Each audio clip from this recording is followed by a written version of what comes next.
आज मी तुम्हाला झटपट असा कोळंबीचा भात बनवून दाखवणार आहे। त्यासाठी बघा एक वाटीभर असे किंवा 250 ते 300 ग्राम घेतले होते, ते सोलून काढे घेतलेले आहेत बघा। अशा पद्धतीत छोटे छोटे आहेत बघा। ही कोळंबी प्लेटभर भात घेतलेला आहे। तुम्ही ह्याच्यामध्ये बासमती पण घेऊ शकता। आणि जे आपण आता भात जी बनवणार आहे ना, ती ह्या मसाल्यापासून मी बनवणार आहे। हे काय प्रमोशन व्हिडिओ वगैरे नाहीये। आपलं थोडं साहित्य आहे, तर ह्यातला फक्त मी 1 चमचाभरच टाकणार आहे। कढई ठेवली बघा गॅसवर गरम करायला, आणि गरम झालेली आहे। त्याच्यामध्ये तेल टाकून घ्यायचं आणि गरम होऊन देऊया। तेल आपल्या आवडीप्रमाणे थोडंसं कमी जास्त करायचं।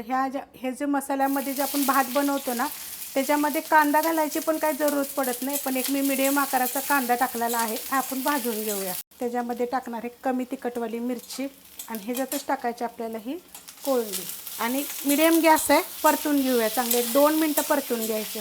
तर ह्याच्यामध्ये तो मसाला फक्त 1 चमचा टाकायचा। भाजी दोन्ही मिळून अर्धा किलो जरी असेल तरी पुढे अख्खी टाकली तरी चालू शकते। ह्याच्यामध्ये टाकणारे थोडीशी एकदम काश्मीरी मिरची पावडर।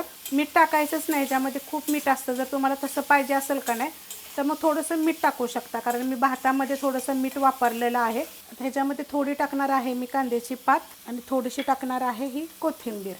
मिक्स करून घेऊया। त्यात टाकायचं आपल्याला हा भात, गरम आहे बघा अजून पण।